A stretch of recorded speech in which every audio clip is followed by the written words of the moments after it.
What's up, Press Nation? I'm your boy Press. I'm back with another freaking video. Look, y'all see the title. Triple H, the Reign of Terror. If y'all don't if y'all don't know the Reign of Terror, bro, people want to talk about Roman Reigns' Reign of Terror. Roman Reigns, Roman Reigns. His Reign of Terror don't got nothing on Triple H Reign of Terror. Bro, it's crazy how Triple H Reign of Terror even start. The nigga got this nigga Terror really start when he really got handed the championship to him. They really handed this nigga the championship. They didn't have to defeat nobody. They just handed this nigga up a whole opportunity. They like, you Triple H, go ahead. You can have it. Nigga, that's the beginning of his reign of terror, bro. Then, bro, man, you talk about niggas he put, bro. Triple H put down so many niggas on this, bro, on his reign of terror. Put down, he had to go. Triple H was hitting niggas with that. Come on, in a nullify. Come on, in a nullify. Come on. Oh, hold up. Before I even get deep into it, maybe play from the headphones. Okay. But he had to go, bro. Like, I'm glad Batista had to pack him because he was a terrorist. He was terrorizing niggas. Like, bro, he had to go. He had to go. Ah, Most things in life are cyclical, and pro wrestling is no exception. What facts. was done once will be done again. Under the new WWE regime, we're beginning to once again see the past become the present, and one of the major contributing factors for this is Triple H, the company's chief content officer. Hunter, as always, seemingly favoured an old school mindset, looking to use elements of wrestling's past to incorporate into the current product. One of those more historic facets that's been brought back to prominence under his stewardship is that of lengthy championship reigns. Having one Facts. person hold on to a title for an extended period of time to build the championship and the person holding it. This was practically the norm during the territory days, but faded out around the time Hunter was rising through the ranks of the business as an active participant. During the late 90s and early 2000s, it was practically unheard of, but as mentioned earlier, history always repeats itself in pro wrestling, and now Yeah. we're seeing lengthy title reigns, not just in WWE, most notably with the Roman Reigns 1,316-day Universal title run, Yes. but throughout the whole wrestling landscape. It's somewhat ironic that the very man who's been praised for incorporating this practice nowadays was vilified and hated for doing the exact same thing in front of the camera during the early mid Bro. 2000s. Retrospectively referred to as the Reign of Terror, Triple H was on top of the Raw brand in WWE to such an extent that fans began to turn away from the product entirely out of sheer frustration. Between Facts. September 2nd, 2002 and April 3rd, 2005, a period of 945 days, Hunter held the top title on Raw for 611 of them, a staggering 65% of that overall time period. So today we're going to take a look at the entire Reign of Terror and see if we can shatter some illusions. Was it really that bad, or has the whole run always been blown out of proportion in the preceding years? And yes, I am aware that Jeff Jarrett was doing a similar thing in TNA at the time, and even Samoa Joe had a 645-day My reign bad, as y'all. ROH champion, but those are videos for another day. So, before we get into the Reign of Terror itself, it's important to set the stage as to how and why this all came about in the first place. Following the conclusion of the Invasion angle at Survivor Series 2001, the WWE were left with two top championships, their own WWE Championship and the inherited WCW title. For a Yeah. while, both belts were used to signify one title, that being the Undisputed Champion. On March 25, 2002, the WWE roster was split into two separate brands, those being I swear people say bro, they say, bro, I don't know what about 2002, but it was shaky, bro. It was shaky, bro. It was like, it was the end of the era for WWE. They was going to a new era as well because I feel like around 2002, that's around it 2002 in WWE was kind of weird. And I'm not even saying it just to like going back and looking at it and just seeing it, but I'm just what the internet used to say back in the day. Like, bro, people was not fucking with the product in 2002. Once Stone Cold left, and yeah, after Stone Cold left and the whole draft shit, most people didn't fuck with the draft. That's the crazy thing to me, Raw though. and SmackDown. That's the most craziest thing from people from online. People they fucked with the draft. Despite this, both brands would share a world champion who would float between both shows. And I'm not talking about I'm talking about those hot takes on online. I really liked. On back April in the 1st, day. 2002, Ric Flair unveiled a new championship belt with the Undisputed Championship now being recognized as the top prize in the company. One belt I remember for one that. champion. When Brock Lesnar won the title at that year's SummerSlam event, he signed exclusively to SmackDown, meaning the Undisputed Championship would now only appear on the blue brand. This left Raw without a top prize, so on September 2nd, 2002, GM Eric Bischoff unveiled the World Heavyweight Championship, which had the look of the old WCW title, affectionately known as the Big Gold Belt, but would now have a brand new lineage within the WWE. Is Triple H was the number one contender for... Nigga, I just realized, bro, his fucking reign of terror was 2002 all the way to 2005, bro. A straight demon. He had to go. Bro. I hate, bro, going back watching it, I hated Triple H. Like, bro, I'm like, nah, this nigga is a dickhead, bro. Fuck Triple H. The way he did Shawn Michaels and the way he won this, bro, I hated him back then.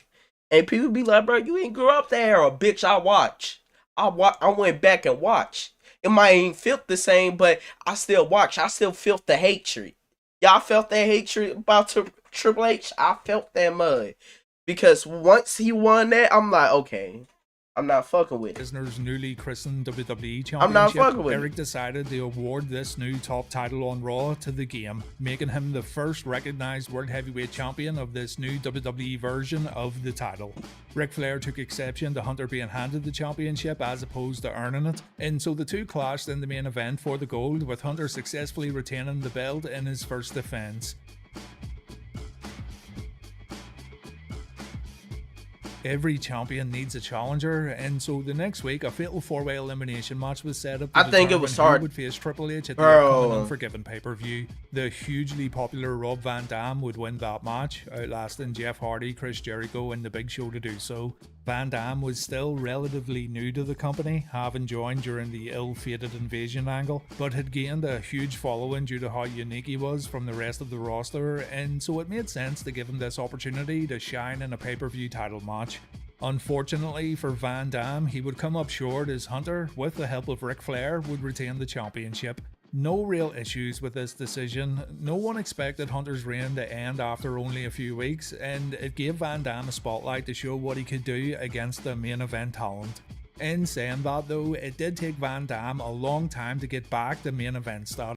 Bro, it's just, I hear what you're saying, bro. I just feel like because Raw back then was so hot in 2002, and it was just like, bro, if they just put the title, ain't but gotta be in 2002, like in 2003 or two, like, bro, build him up, bro, because he was so high. Even after he lost to Triple H, he was still high, and people still wanted him to be in that main event. It's just, it took too long, you feel me, for him to get that shot. And once he had that opportunity in ECW and Night Remember, bro, it was just it was cool. Don't get me wrong. It was a cool ass moment, but it was like, damn, bro. What was this when it was your peak, bro? What was this when you was like, bro, niggas never heard of you, but like, I feel like they just waited too long for Rob Van Dam, bro. Having to wait until 2006 to claim his first world title. Big news.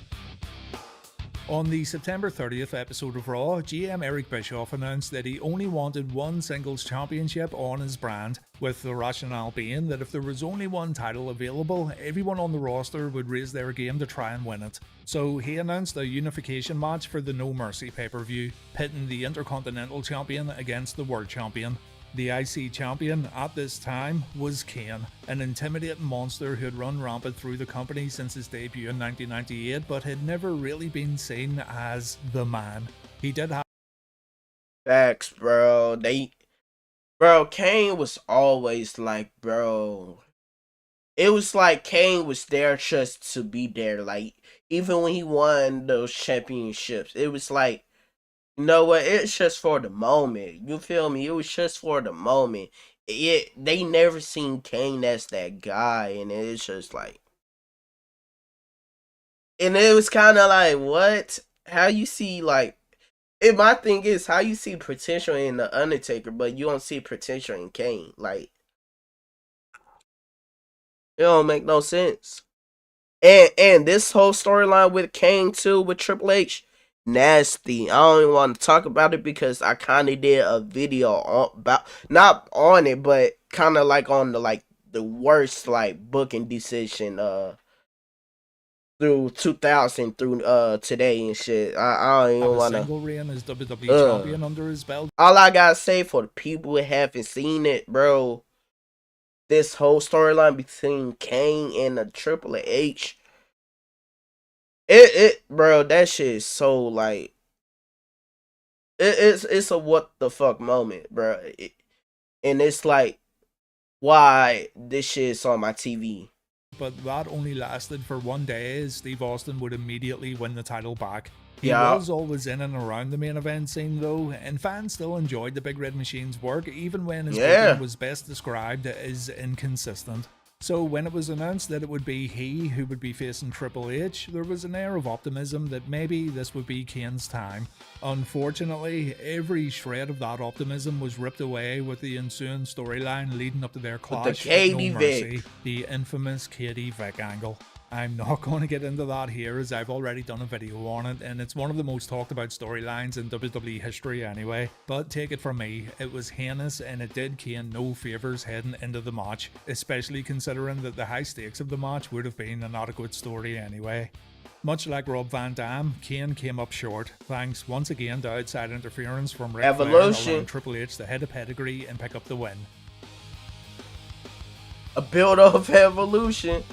The Big Red Machine wouldn't be out of the title picture though, as Eric Bischoff would announce the first ever Elimination Chamber match would be taking place at Survivor Series. Bischoff wanted a match that would outdo the SmackDown brand's Hell in a Cell match between Lesnar and The Undertaker, and so he devised this brand new match type. Along with Kane and the champion Triple H would be the previous challenger Rob Van Dam. Chris Jericho would be included, Booker T as well, and Hunter's former friend turned rival, Shawn Michaels. The match itself is fantastic. I don't care what people say, bro. My favorite feud from the Triple H Reign of Terror is the Shawn Michaels feud, bro. The shit I don't know, this like before the Reign of Terror, bro, but the shit with him and Shawn Michaels in SummerSlam, then him coming back for Survivor Series and just be like, man, and beat Triple H for that title. And what's so crazy about that Elimination Chamber is the first one. But what's so crazy about it, Triple H ended up having a whole injury, bro. I guess, you know how, well, y'all probably heard of it. Anyways, Rob Van Dam ended up breaking Triple H, like, throat, I guess. Like, I think he was laying on his throat and he couldn't breathe, bro. Bro, the first, like, bro, the way the first, like, Elimination Chamber was built, they was not ready for this match. They was not ready for it. Like, I mean, not like the superstars. I mean, like, building wise, they was not ready, like, for like the high, like the high flyers. They ain't know what they was doing. And I would First highly time, recommend so they checking it ain't know out. what they was And doing. in the end, Shawn Michaels would complete his fairy tale comeback to pro wrestling by pinning Triple H to win his last world championship, ending Hunter's first reign with the gold after 75 days. This was absolutely the right decision, by the way. Hell the yeah. story was there with HBK. There's this showcase of a brand new match type, and the fact that it took place inside Madison Square Garden. One So the now famous. the title was on a beloved performer. Oh my who was god! Speaking of with that place, Mercy, the Garden, bro. I just like I'm thinking about John Cena in his last Raw, and the only thing I gotta say, I'm glad I saw my GOAT at Backlash, bro. Because man, I'm not ready for him to retire, y'all. I ain't gonna hold you. Like me thinking about it, bro, it made me wanna cry, bro. I'm not ready, bro. I'm not ready, bro. as good as he was before he left. Surely now this would be the start of HBK's own lengthy title run. Yeah. Well, fast forward to the December 2nd episode of Raw, where Triple H defeated Rob Van Dam to become #1 contender to challenge Shawn at the upcoming Armageddon pay-per-view later that month. That bout would be a 3 stages of hell match, with the first Fire, being bro. a street fight, the second being a steel cage match, and the third, if necessary, would be a ladder match. Both men would claim a fall each, and so the title was hung above the ring for the decider. Following a spectacular bump off the ladder through 4 tables on the outside, Hunter grabbed the gold to regain the World Championship. A mere 27 days at both Raw and SmackDown, with Steiner eventually settling on the red brand, as Eric Bischoff promised him a world title match in his contract. Steiner announced this clause on the December 16th, 2002 episode of Raw. And you know, with the Sky, I'm finna make it short, but the thing with the Skyner and shit though, it's just like, bro, it wasn't no chemistry, bro. They ain't like each other for real. It was no chemistry. And when they matched, the match was like mid itself. It was like no chemistry and from there. Here, Hunter would try to one-up Steiner before their scheduled title match at the Royal Rumble, with pose downs and arm wrestling matches. Steiner would best the champion in all these attempts at mind games, and fans were excited to see Scotty Steiner get his shot at the big gold belt, having held the WCW version for a 4-month stretch during the company's Dan days. However, when it came time for the bell to ring, to say the match was underwhelming would be an understatement. The two men stumbled through their 20-minute match, with neither man covering themselves in glory. Steiner would win the match via DQ, thereby keeping the belt on Triple H. Despite the negative reception, the two were booked for a rematch at No Way Out the following month. During this time, Triple H and Ric Flair had recruited 2 new prospects to fight alongside him, the 300-plus pound Batista and the third-generation prodigy, Randy Orton. These two would aid Hunter in beating down Steiner. I don't care what nobody say. Once these two, because Flair was already with Triple H, but once these two joined Triple H, that nigga Triple H became a demon even more, bro. He saw who it was. Goldberg. This nigga put a bounty on this man's head. Bro, literally put a bounty on his head. And who's the one that collected? Motherfucker Batista. Batista was the one collect that bounty. He was like, shit, you know what? I got that shit. Pack up Goldberg. Bro, they was a problem. They was giving niggas this treatment. Y'all know what treatment they was giving? That type of treatment. On the January 20th episode of Raw, before officially unveiling themselves as the Evolution faction the next week. This was an attempt by Triple H to form a modern-day version of the famous Four Horsemen group that had been headed by Ric Flair throughout the 80s and 90s, and had dominated the NWA and WCW throughout their run. Evolution would become a constant through Triple H's run of dominance, but we'll touch more on them a bit later on. The No Way Out match was arguably even more negatively received than the Rumble encounter. The fans of Montreal actually cheered Triple H as an act of protest. Hunter would once again retain following a belt shot and a pedigree, and Scott Steiner would get nowhere near the main event scene in WWE again. Of the 4 rivalries through Hunter's 2 reigns so far, I'd say he was 2 for 2, with the Rob Van Dam and HBK feuds producing some great matches, while the less said about Steiner and Kane, the better. Rumour has it that another Scotty Steiner vs Triple H encounter was originally penned in for WrestleMania 19, but new plans had to be made due to how poorly the previous matches had been received.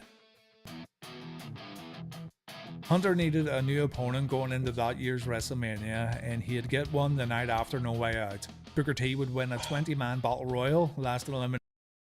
I don't care what nobody freaking say.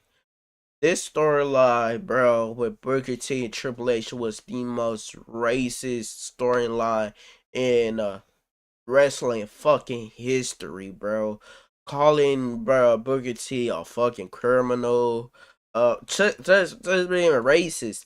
Then the nail in the coffin. You put Booker T all through, like, you put this man all through this suffering, all this, like, bro, all this racist stuff. Triple H be saying that, and for him just to lose, like, for him just to lose, and it's like, bro, I knew it. Like, I knew it. Like, going back and watching, I knew it. Like, it was a wrap. It was a wrap. Triple H, like, he got the game of the chokehold, and it's bad. It wasn't best for business. It was bad for business, bro. That shit was bad for business because, bro, you put this man, I ain't finna, man, that shit crazy, bro. The Rock to become the #1 contender for the title at the Showcase of the Immortals. Crazy. This feud with Booker T is arguably the most discussed when it comes to people talking about this entire run of Triple H as World Heavyweight Champion, and it's for a number of reasons. The first one that comes to mind is the racial undertones of a promo that Triple H cut on the March 3rd, 2003 episode of Raw, when he said someone like Booker didn't get to be a world champion, while also telling Booker to dance for him because he wasn't here to be a competitor, but an entertainer. He said that Booker was only here to make people like Triple H laugh with his, quote, nappy hair and his spinneroonies. This promo caught a lot of flack, even back in 2003, and so Triple H had to appear on an episode of WWE Third Degree before WrestleMania to say that nothing he said was based on race, but more because of Booker T's criminal past. Despite your own personal opinions on the things that were said in the build-up to their match at WrestleMania 19, I don't think it's unreasonable to say that if you asked anyone what the logical outcome should be, it would be the babyface underdog Booker T shutting up the entitled heel champion and taking his title at the grandest stage of them all, creating a feel-good moment and Bro, everybody, bro, during that time period want Booker T to win because we seen, like, man, the shit that Triple H been saying and putting this man through, and everybody just been wanting Booker T to whoop his ass and take his title, and it's just like, we get the match, and it was just like, man, like, why? And y'all talk about Roman Reigns the way he did Cody Rhodes at WrestleMania 39. Man, that was a blessing in disguise because if it weren't for that, bro, we would not get the WrestleMania 41 match we all love and adore. Still talk about today. Talk about it's an adventure in game. It was though, but man, they did Booker T all wrong. Getting a new main eventer in the process. This didn't happen. After what was a fine match, Triple H hit the pedigree on Booker, and after a 23-second interval, he finally made the cover to retain the gold. This is another major issue fans had with this whole angle. Not only the fact that Booker didn't win and vanquish the evil champion, but it was the amount of time between the pedigree being hit and the pinfall taking place. I can't remember there ever being another instance when it took that long to make the cover and the opponent didn't kick out. The whole thing just felt very deflating, and it felt like we were seeing someone's career hit a ceiling in real time. Booker has since said that he didn't mind losing as his payoff for the match more than made up for it, but as fans watching and pulling for Book, it was the first real sign that maybe Triple H being on top was just something. You know, and the thing is, I respect Booker. Like, really, like, be like, know what? I know what that money is really. I really care about. I respect that though. But even in the Royal Run though, we probably got the best Booker T though, because that King Booker was fire, bro. Was fire, bro. If he won, I was just thinking about that. It would be cool if he won it right here, but that King Booker was gas, bro. That we were And he had the world title whip, bro. That was gas, bro. That was peak Booker T right there. all going to have to get used to. That being said, this was Hunter's only WrestleMania victory during the Reign of Terror. As a matter of fact, Triple H currently holds the record for most losses at WrestleMania in company history. Damn.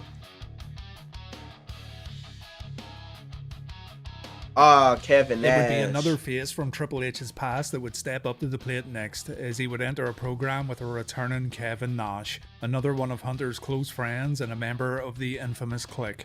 Nash would join forces with two of Helmsley's previous challengers in HBK and Booker T for a 6-man tag match at the following month's Backlash event against Chris Jericho, Ric Flair, and of course the World Heavyweight Champion. Nash would take the pinfall in this one after a sledgehammer shot, which would be the spark to ignite their feud for the world title. Their first encounter took place at Judgment Day in May, where the champion would have Ric Flair by his side and Nash would have Michaels in his. Hunter would continuously try to get himself disqualified so he could keep hold of his championship, but referee Earl Hebner refused to ring the bell, until Hunter hit Hebner with a sledgehammer, causing the match to be stopped.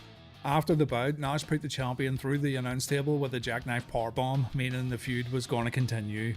The following month, it was Bad Blood, the two squared off in a Hell in a Cell match, which featured Mick Foley as the special guest referee. The bout itself was perfectly adequate, if unspectacular, for a match with this stipulation, but the outcome was, once again, Hunter walking out the same way. I ain't gonna lie, they match in Bad Blood was fire though. It was fire though. It was brutal. That shit was brutal. And I think Mick Foley got hurt doing this match. I don't know how, but he don't get hurt. He walked in with the World Heavyweight Championship around his. Helmsley's Helmsley's next challenger would be yet another WCW alumni in Goldberg. Let's talk about Goldberg. They had something with Goldberg in WWE, bro. The only thing they had to do is to put the title on him. And not even that, bro. First of all, I would build him up the same way in WCW. After he beat The Rock, beat some more stars, top stars, like a Shawn Michaels. I would beat in the top stars. You feel me? Then I would challenge Triple H. Then have him be champ in the thing that Mets booked me and Goldberg booking up right with the Triple H Reign of Terror. It's they ain't capitalized Goldberg momentum when they had the chance, because I think that first match he lost and the second one he won, and it was like people was like it would have been better he won the first one, because it was just like that second one when he won, like beat the Triple H, not the second time but the second pay-per-view they had faced prior to the first one, man, people was like, man, it's cool, but it don't hit the same. Form of Bill Goldberg, who had debuted in the company the night after WrestleMania 19.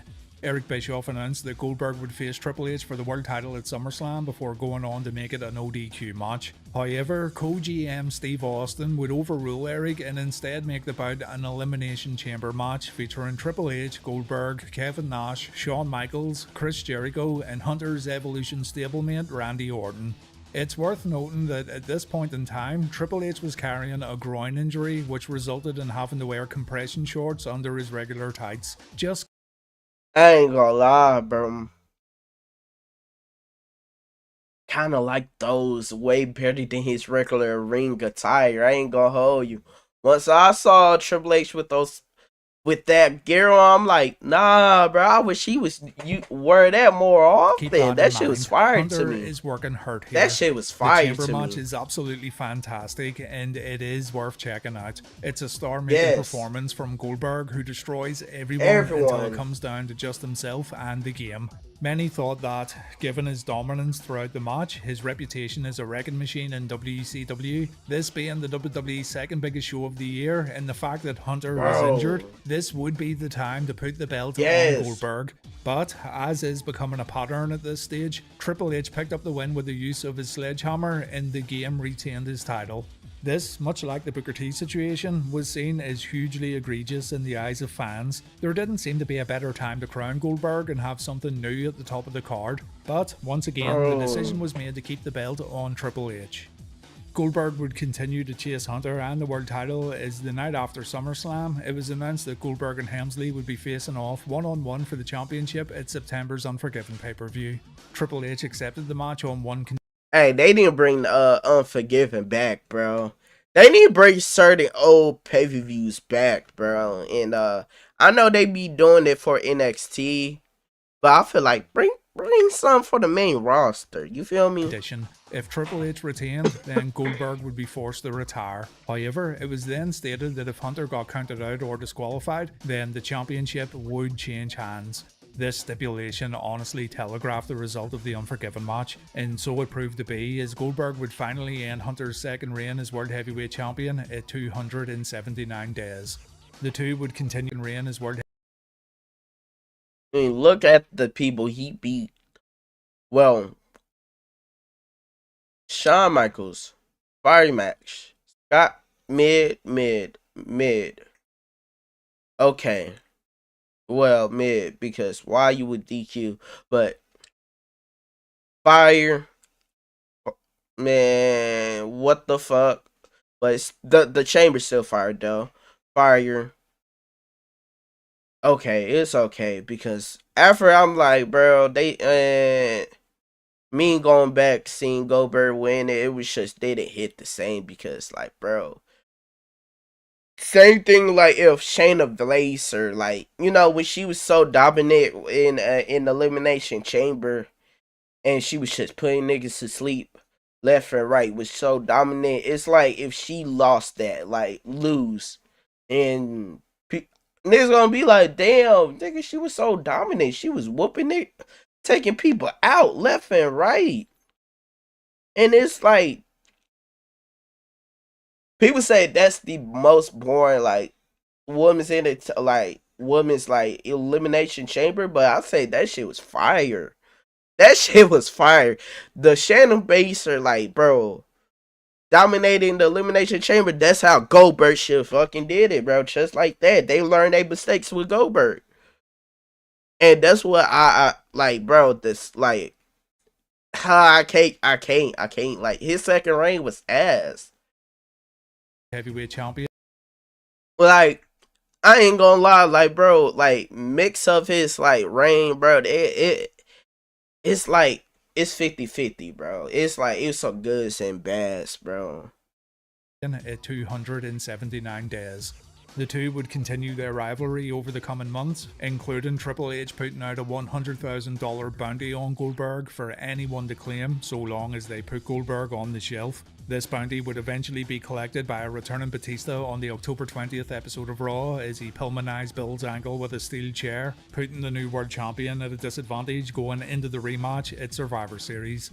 Despite the injury to his ankle and interference from the rest of Evolution, Goldberg held back the challenge and he walked out of the American Airlines Center in Dallas still the World Heavyweight Champion. Fire. These two would square off one more time on pay-per-view for the title, but it wouldn't just be a one-on-one affair. A now unmasked Kane would enter the picture, first by attacking Goldberg on the November 17th episode of Raw, and then interfering in a world title match between Goldberg and Triple H the next week. So Kane was added to the match at Armageddon, making it a triple threat encounter for the world title. It looked like... You know what's so funny, y'all? I totally forgot. Damn, I totally forgot that Kane got involved. That's crazy. I mean, my wrestling knowledge ain't there, no. Nah, it's there. It's there. It's just I forgot about this part. The Big Red Machine was going to win it after a chokeslam to Goldberg, but Batista would pull Kane out of the ring, allowing Hunter to cover Goldberg and regain the championship, thus ending Bill's title reign after 83 days. Now, to say Goldberg's reign was underwhelming would be an understatement, but I don't think too many people would have wanted yet another Triple H reign, especially considering there was a third participant in the match who had never been given a meaningful run with the top belt. But, as was the style at the time, the big gold belt was back around the waist of the game as the calendar was ready to take over into 2004.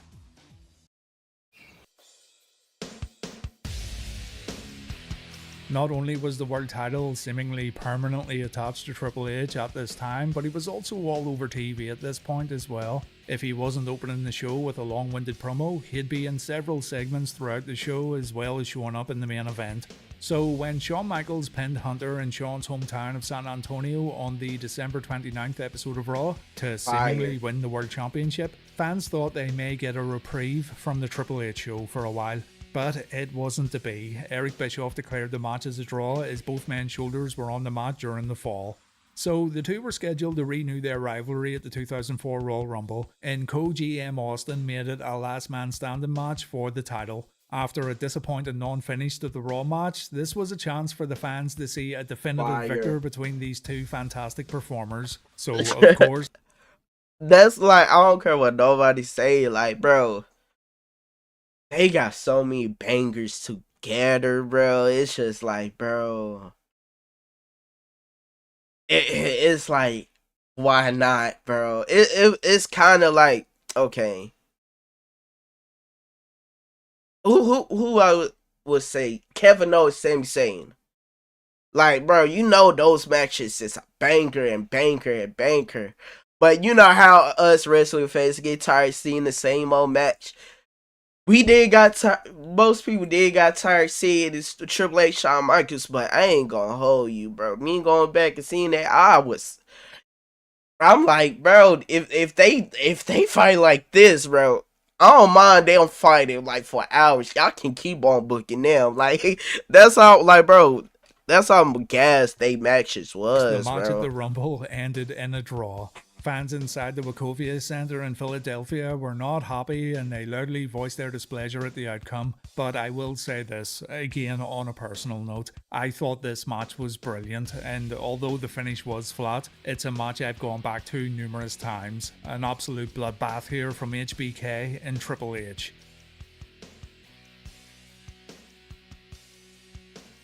Later on in the night, Chris Benoit would win the Royal Rumble to guarantee himself a match with his brand's champion at the main event of WrestleMania 20. If y'all ever want to know why, well, y'all already know. If people don't know, man, I ain't gonna bring Chris Benoit the whole story up.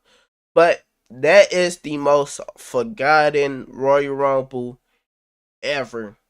And everybody know why. You know, the winner, everything. We don't even talk. WWE don't even bring that up. And well, we all know why. But I just have to throw it out there. It crazy, bro. And you know what's so funny about this, bro? And I love though him, like, after he beat Triple H and Shawn Michaels in that triple threat, bro. Him and Eddie Guerrero, like, they both holding their titles together at the end of the show was the most fire shit ever, bro. I'm like, okay, two best friends really, did it, came out the mud, really did it. Now they on the top of the main, bro, at top of WrestleMania, the biggest in WWE history, bro, event in history. So that was like a wholesome moment, bro. But the whole Benoit shit, like, bro, I ain't gonna hold you. This shit with him and Benoit Triple H, the way this man Benoit was just whooping Triple H back to back, I was like, bro, Triple H ain't getting that title. He ain't getting that title, dude. He ain't getting that title, bro. I thought it was the end of the Reign of Terror, but Randy Orton got to fuck things up. Radio, like Randy, why, fam? Why? You had to fuck things up. We was living good with you. We was like, damn, radio artists is big Benoit. Oh, we might get a few between Triple H and radio artist. Me and Radio might get that. You feel me? And it's just like, no, you did something. You was in hot water. They say he was in hot. Radio artist was in so much, like was in hot water. They just took the title off of him because of that. I don't know what it was. I know it was something. But he had to fuck things up. Benoit was contracted to SmackDown. It was presumed that he would challenge for their top title, the WWE Championship, but he instead showed up on Raw the following night to announce that he'd be challenging for the world title at Mania. During the contract signing for that main event match, Shawn Michaels would show up. He had superkicked Chris Benoit and he had signed his own name on the paperwork, thereby inserting himself into the WrestleMania main event. Despite no longer having any authority to book matches, Steve Austin, Raw's acting sheriff, said he would uphold the law, and so the world title would now be decided in a triple threat match at the granddaddy of them all. Triple H would defend against both HBK and Chris Benoit. These three put on a terrific main event of what was a fantastic WrestleMania, and when all was said and done, Chris Benoit would make the champion submit and claim the World Heavyweight Championship as his own. Benoit celebrated in the ring with his longtime friend Eddie Guerrero as the fans look forward to a new era under a world champion. Is Hunter's third world title that shit made me want to cry, bro. Missouri, pay attention. That shit made me want. Here. If you sign up before December 1st, you will get $300 in bonus bets. New Missouri customers, sign up today and score $300 in bonus bets once we're live. The crown is yours. The March 22nd episode of Raw looked like it was going to be a huge shake-up for Triple H and could conceivably put an end to his dominance of the brand. On this night, the draft lottery took place and SmackDown GM Paul Heyman selected Hunter as his third pick in the draft, so it looked like the game would be trade on the Blue brand for at least the next year. This meant he wouldn't be involved in the world title match at Backlash, as Benoit was scheduled to defend against Shawn Michaels in a one-on-one encounter. However, this wouldn't last long, as just 3 days later on SmackDown, it was announced that Hunter was going back to Raw in exchange for Booker T, the Dudley Boys, Rico, and Miss Jackie. This meant fans who thought they would be free of Triple H's stranglehold on Raw may have felt a bit disappointed. Hunter was added to the match at Backlash. Nah, that's the thing. That's the thing too, bro. I think if he did was his SmackDown, I think it would have been fresh air. You feel me? Fresh new air, you know? And plus, who knows? Shit. Maybe, you know, they need a Triple H on SmackDown be dominant, you know. But I ain't gonna hold you. I just feel like if he was in SmackDown, I think it would have been fresh air for his character. I ain't gonna hold you. Meaning it would be a repeat of the main event that took place at WrestleMania. The event took place in Benoit's home country, so it was rather fitting that the Canadian retained his title by making Shawn Michaels submit to the sharpshooter. From here, Hunter would actually be kept out of the world title scene for a while, as Benoit would enter a rivalry with Kane over the gold, and Triple H and Shawn Michaels would rekindle their feud. The two would headline the Bad Blood pay-per-view inside Hell in a Cell, which was another point of contention amongst fans. Even though he wasn't in the world title match, Hunter still headlined a pay-per-view, relegating the brand's top prize to the semi-main event spot, although it wouldn't be long until that was rectified. As at Vengeance, Triple H once again main evented the show in a world title match. Hunter curried favour with Eric Bischoff by humiliating his on-screen nephew Eugene, the story being that Eugene was unaware that the game was making fun of him and trying to use him to Hunter's advantage. Eugene would play a part in the match at Vengeance. Speaking of Eugene, my favorite like sleeper match I'll go back and watch and I'll be like, bro, I ain't gonna lie, this match really fire.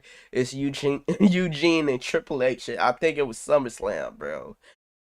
That match was low-key was fun as fuck, bro. I'll go back watch it sometimes because I was thinking, what if Eugene ever, like, what if he did win, bro? Like, That shit would be crazy, bro. I always go back and watch that match, bro. It's a sleeper match, bro. Eugene and Triple H is sleeper. As he would accidentally clock Triple H with a chair, which allowed Benoit to pick up the victory and retain his title.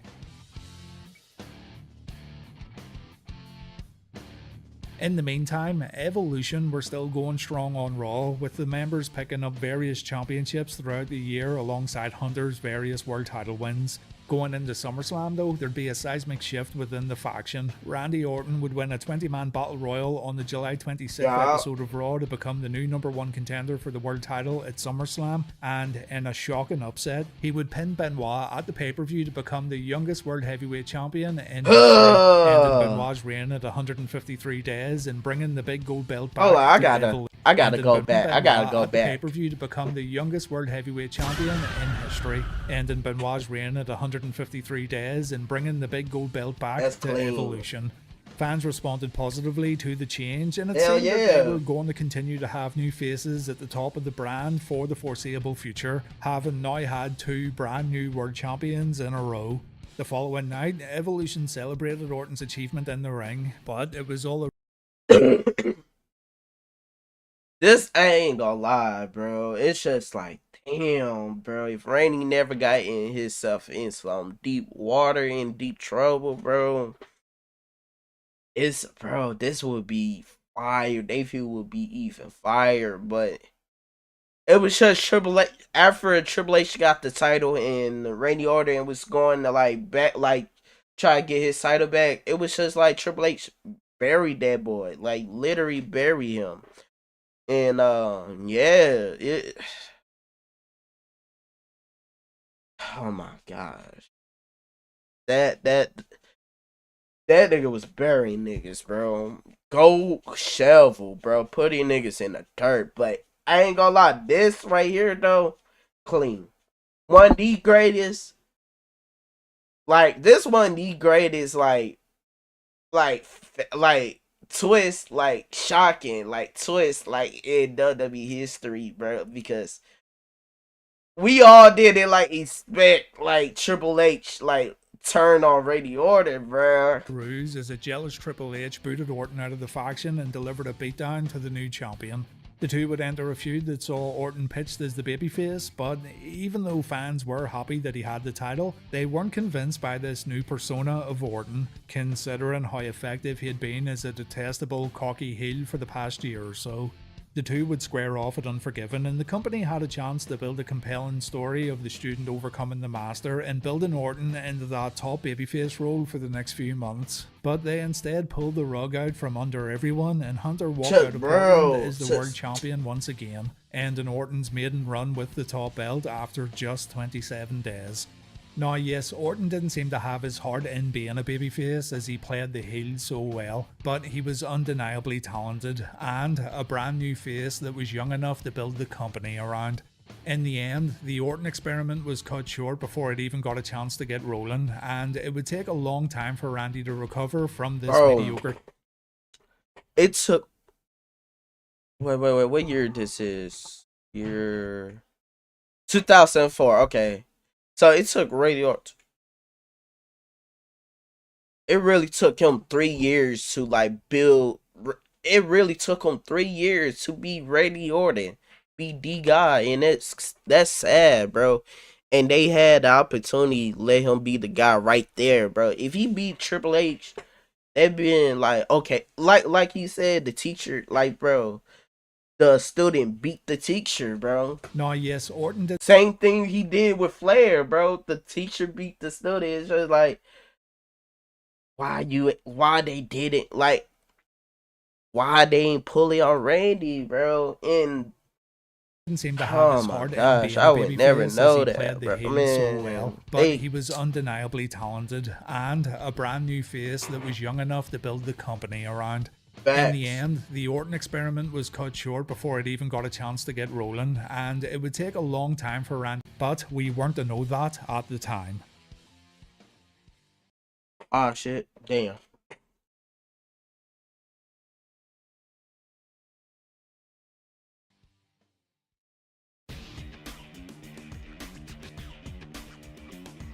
From here, Orton would be immediately booted out of the title picture, and he began a rivalry with former Evolution stablemate Ric Flair. Triple H, on the other hand, would have to wait until Taboo Tuesday to find out who his next challenger would be. Fans were given the opportunity to vote for what matches they wanted to see at the event, and for the world title bout they were given 3 choices for Hunter's opponent: Chris Benoit, Edge, and a legitimately injured Shawn Michaels. HBK won the poll on the night, but ultimately fell short as an infuriated Edge interfered and caused Shawn the match. That's For what the next pay-per-view, Survivor Series, Raw G somebody need to do a story on Edge, because that boy was he was a straight opportunist. and Eric Bischoff announced that there would be a 4-on-4 elimination match pitting Team Orton against Team Triple H, with the winning team getting to each take charge of an episode of Raw for the next month. So while the world title wouldn't be defended, Hunter would still be involved in the main event of one of the company's so-called Big Four pay-per-views. Orton's team would end the night victorious at Survivor Series, with Randy pinning Triple H and being the team's sole survivor. And so Hunter's world title would be at the center of the next few weeks of television.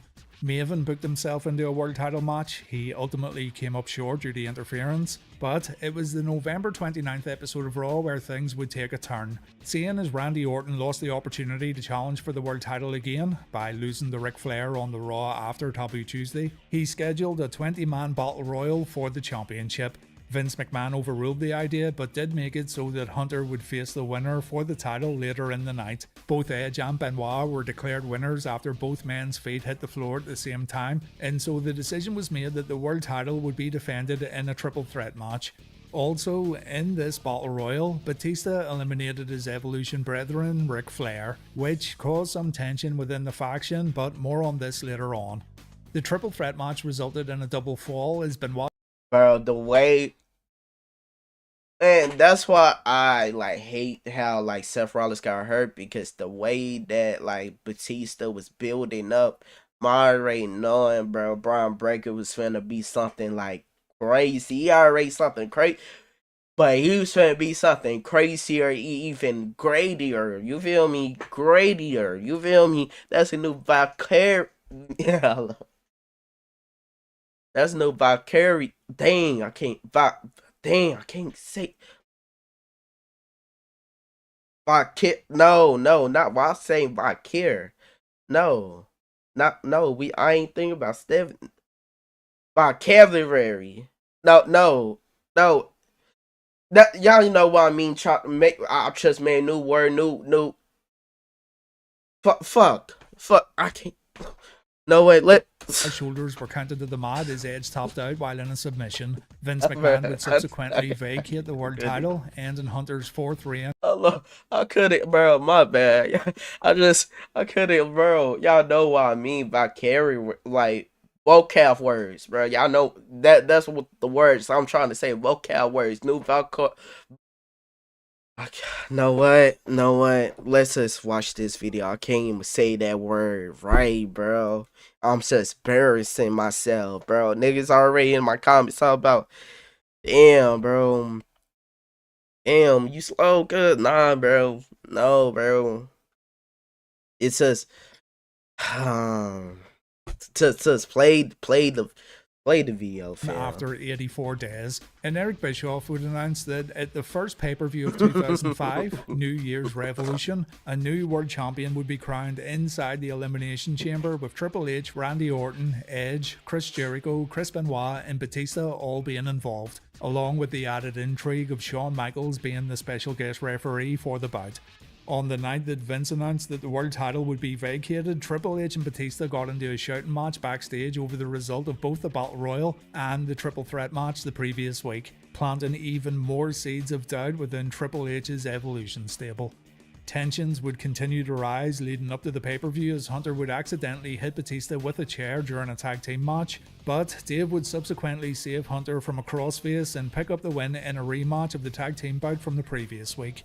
The two would continue to argue back and forth in the build-up to New Year's Revolution, but would ultimately stay on the same side despite the underlying tension.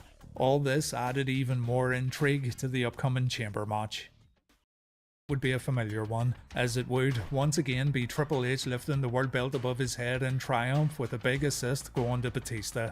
The following night on Raw, Randy Orton showed footage from the chamber match that showed Orton pinning Batista. Hunter clearly had the chance to break up the fall, but he didn't do so. Orton then warned Dave that Triple H is only using him to stay on top and that he'll kick Dave to the curb just like he did to Randy. So this gave Batista something to think about. Later, I'm just that I'm just looking at Bob Breaker. What? You know what? That's crazy to say that, but is it crazy to say Bob Breaker resembles Batista a lot? It ain't crazy. Like, bro, like they really got some semblance together because, bro, they both was a beast in their group. Both of them was a beast in their group. It's just them. Man, I just wish Seth never got hurt, bro. Because I'm like, damn, bro. What was, like, the outcome was going to actually be, like, when they was getting ready to break up? You feel me? How they was going to break up? You feel me? It's just, damn, Seth. I hope you get well, though.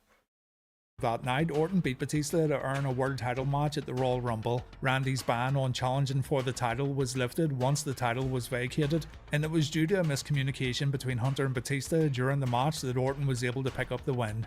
Fast forward to the Royal Rumble, and Hunter would defeat Orton, rather handedly, to retain the gold. While in the Rumble itself, Batista would end up winning the match, admittedly after some unscheduled controversy.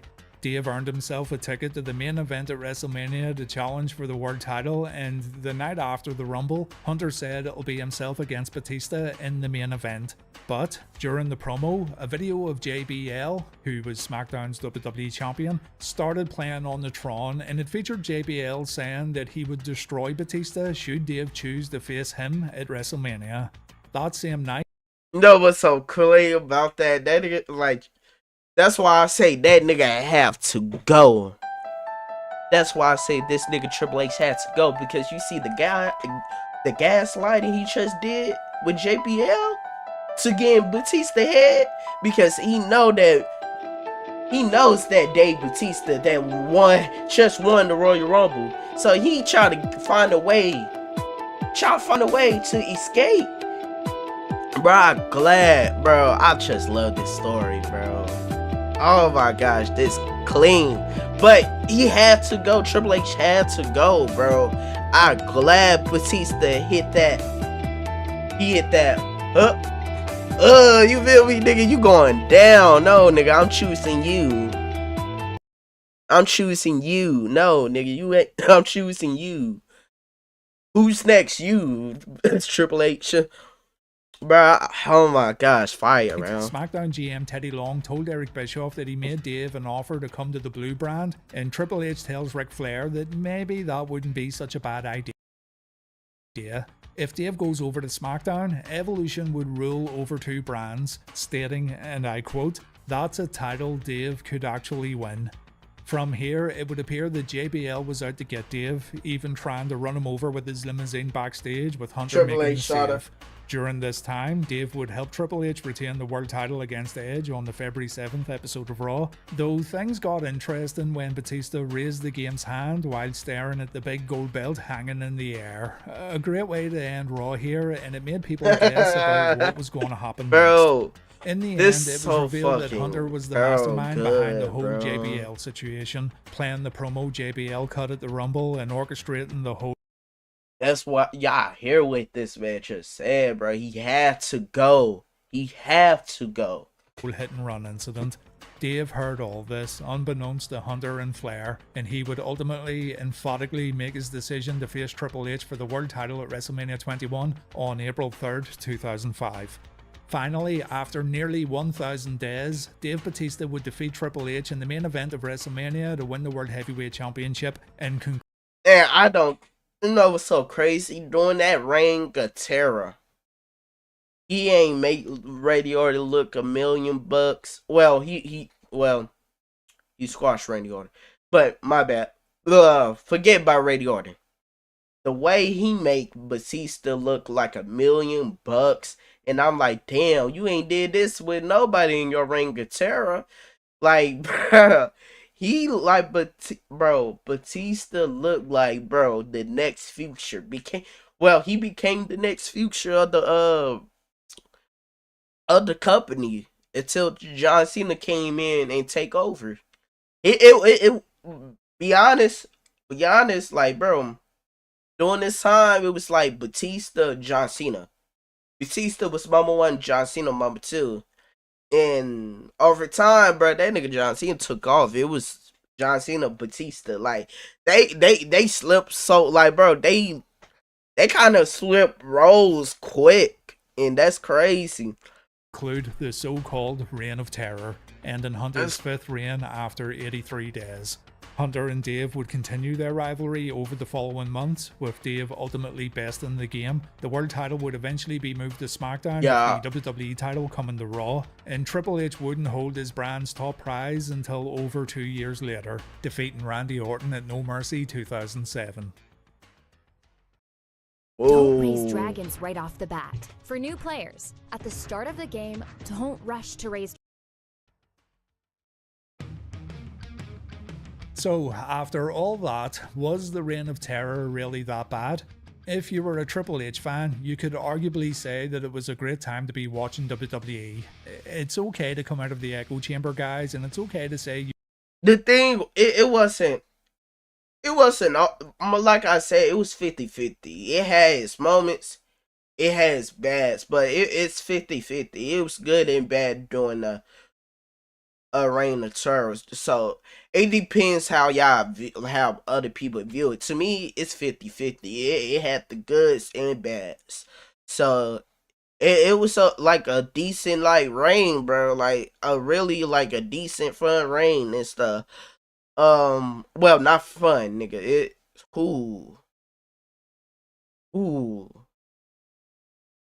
Wasn't fun. It wasn't fun, but it was a decent ass reign, you know, memorable reign that we all will remember.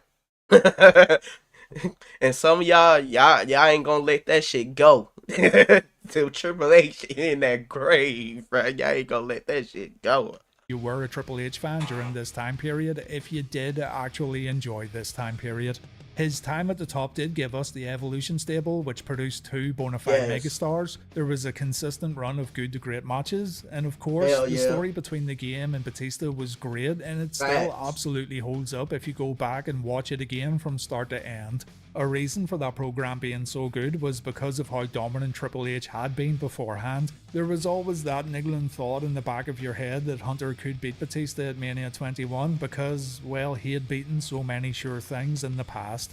With all this in mind though, it must be said, the bad does seem to outweigh the good.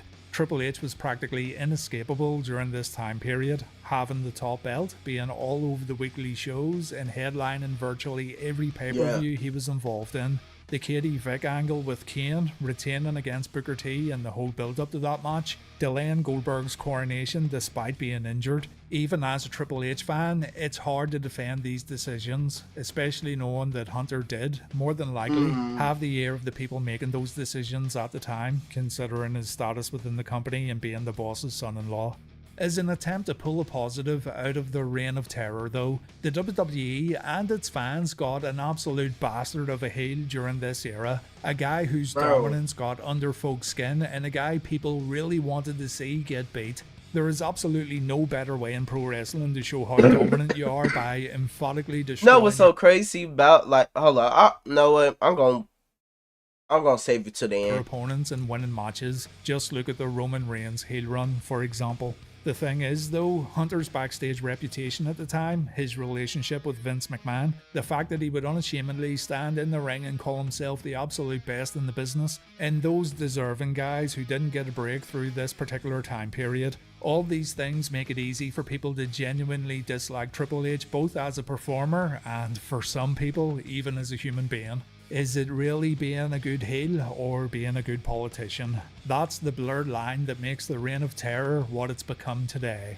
Consider this though, is the scrutiny stem less from Triple H's statistical dominance and more from the perceived burying of promising talents? Is it about wins and losses, or is it about booking that's viewed as formulaic, boring, and favouring one guy way too much? During this 945-day period, Hunter's televised win percentage was approximately 53%, 52 wins out of 99 matches.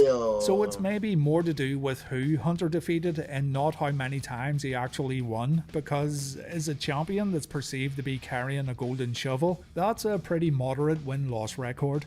But then you gotta consider the ways in which Triple H won his matches and how his opponents were treated and viewed after stepping up to the King of Kings. Anyway, let me know in the comment section below what your opinions are of the whole Reign of Terror, and we'll see if the consensus has changed over the past few years. Thank you so much for watching. Nah, I ain't gonna lie. Bios fire video. Only thing I was gonna say is, bro, the Reign of Terror, Triple H Reign of Terror don't got nothing on Roman Reigns, bro.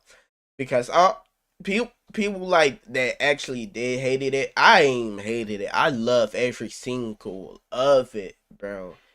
Like it.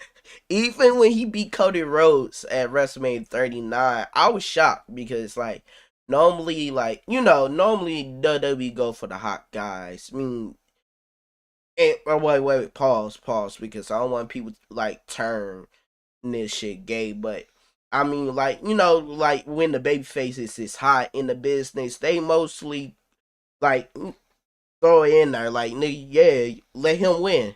But but like even all through that, like, bro, it was amazing reign. Like, I ain't gonna hold you. And like, I swear, just like Triple H Reign of Terror, the way he did it, bro. I ain't gonna say that because I feel like Triple H Reign of Terror remind me of Seth Rollins. I feel like Seth Rollins is the Triple H of the Reign of Terror. His Seth Rollins championship right now is Triple H Reign of Terror. If y'all really think about it, it's literally Triple H Reign of Terror, but different.